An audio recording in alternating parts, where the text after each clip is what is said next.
காந்தியடிகளின் பெயரை இதிலிருந்து நீக்க வேண்டும் என்பதிலே அவர்கள் குறியாக இருந்தார்கள், நீக்கிவிட்டார்கள்.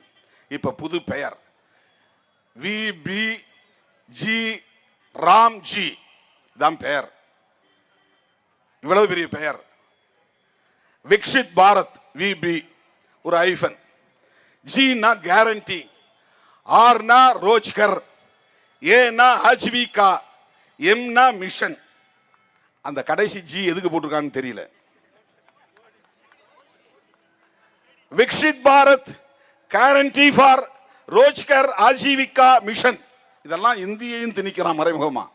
அவன் பெயர் வைக்கக்கூடிய திட்டங்கள்ல இன்னொரு புறம் இந்தி திணிப்பும் இருக்கிறது, இன்னொரு புறம் அவனுடைய கருத்தியல் திணிப்பும் இருக்கிறது, இன்னொரு புறம் அவனுடைய கருத்தியல் பகைவர்களை வீழ்த்துகிற முயற்சி, காந்தியை அழித்தொழிக்கிற முயற்சி.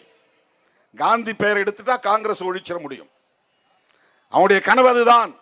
காங்கிரஸ் இல்லாத பாரதம், கம்யூனிஸ்டுகள் இல்லாத பாரதம், திராவிட அரசியல் இல்லாத பாரதம், இதுதான் அவருடைய கனவு.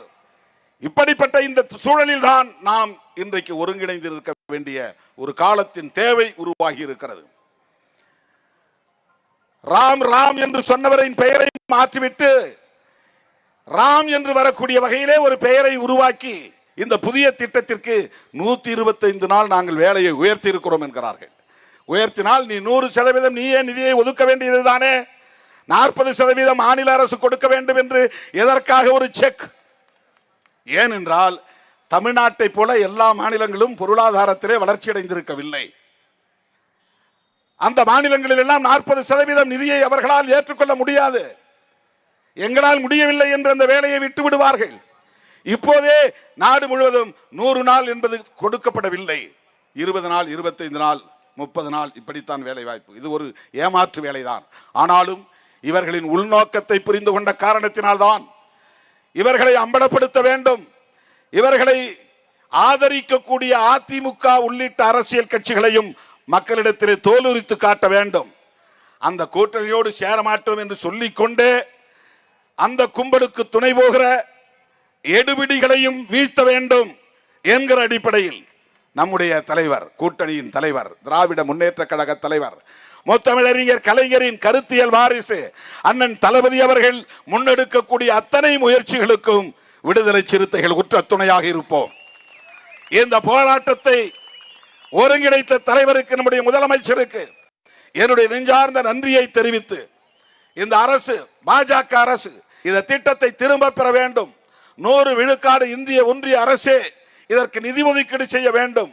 125 நாள் வேலையை முழுமையாக உறுதி செய்ய வேண்டும் என்பதை சொல்லி 2026 நாம் எதிர்கொள்ளவிருக்கிற சட்டப்புதுவை பேரவை பொது தேர்தல் வழக்கமான தேர்தல் அல்ல. வழக்கமான தேர்தல் அல்ல. இதுவரையில் நாம் சந்தித்த தேர்தல்களை விட மிகவும் ஆபத்தான ஒரு தேர்தல், மிகவும் கவனத்தோடு நாம் எதிர்கொள்ள வேண்டிய தேர்தல், மிகுந்த எச்சரிக்கையோடு களம் காண வேண்டிய தேர்தல். தளபதி முன்னெடுக்கக்கூடிய முயற்சிகளுக்கு இந்த கூட்டணி உற்ற துணையாக இருக்கும் என்பதிலே மாற்று கருத்து இல்லை. அதைவிட நாம் மக்களிடத்திலே வெகுவாக போய் இந்த கும்பலின் சூது, சூழ்ச்சி, இவர்களின் சதி திட்டம். இப்ப வரும்போது ஒரு வீடியோ பார்த்தேன், அதை சொல்லி முடிக்கிறேன். 2 பேர் கார்ல இருந்து இறங்குறான். கிறிஸ்துமஸ் விழாவுக்காக கிறிஸ்துமஸ் தாத்தா பொம்மைகளை விற்று கொண்டிருக்கிறார்கள் பிளாட்ஃபார்மில். ஏழை எளிய மக்கள் ஏதோ அதை விற்றா 10 ரூபாய் காசு லாபம் கிடைக்கும் என்ற அடிப்படையில் அவர்கள் கிறித்தவர்களா இல்லையா தெரியாது. 4 பேர் இறங்கி குண்டர்கள் மிரட்டுறான். இது இந்து ராஷ்டிரம், இங்கே கிறிஸ்தவ பொருள் விற்கக்கூடாது. ஹிந்தியில், அது தமிழில் போட்டிருக்காங்க. என்ன நடக்கிறது? எப்படிப்பட்ட ஒரு அரசியல் இங்கே தலை தூக்குகிறது? தமிழ்நாட்டிலே அவர்கள் வேரூன்றினால் என்ன ஆகும்? அவர்கள் வலிமை பெற்றால் என்ன ஆகும்? பெரியாரை இழித்தும் பழித்தும் பேசுகிற கும்பலின் துணையோடு இங்கே அவர்கள் காலூன்ற பார்க்கிறார்கள், வேரூன்ற பார்க்கிறார்கள். பெரியார் திராவிடர் கழகத்திற்கு மட்டுமல்ல, பெரியார் திராவிட முன்னேற்ற கழகத்திற்கு மட்டுமல்ல, பெரியார் திராவிட இயக்கங்களுக்கு மட்டுமல்ல, ஒட்டுமொத்த மக்களுக்குமான தலைவர், ஒரு மாமனிதர். வடமொழியிலே மகாத்மா என்றால் தமிழிலே பெரியார். இவரும் மகாத்மா தான். மகா என்றால் பெரியார், ஆத்மா என்றால் பெரிய ஆள் என்றுதான் பொருள். பெரிய ஆள் என்பதுதான் இருவிகுதியோடு பெரியார் என்று அழைக்கப்படுகிறார். ஆகவே தமிழ்நாட்டை சார்ந்த நம்முடைய மகாத்மா தந்தை பெரியாரின் அரசியலை யார் சீண்டினாலும் வீழ்த்த நினைத்தாலும் அதை எதிர்த்து போரிடுவதுதான் நம்முடைய உண்மையான போராட்டம். இந்த தேர்தல் இடையிலே வருகிற நாம் சந்திக்கிற ஒரு களம், அவ்வளவுதான்.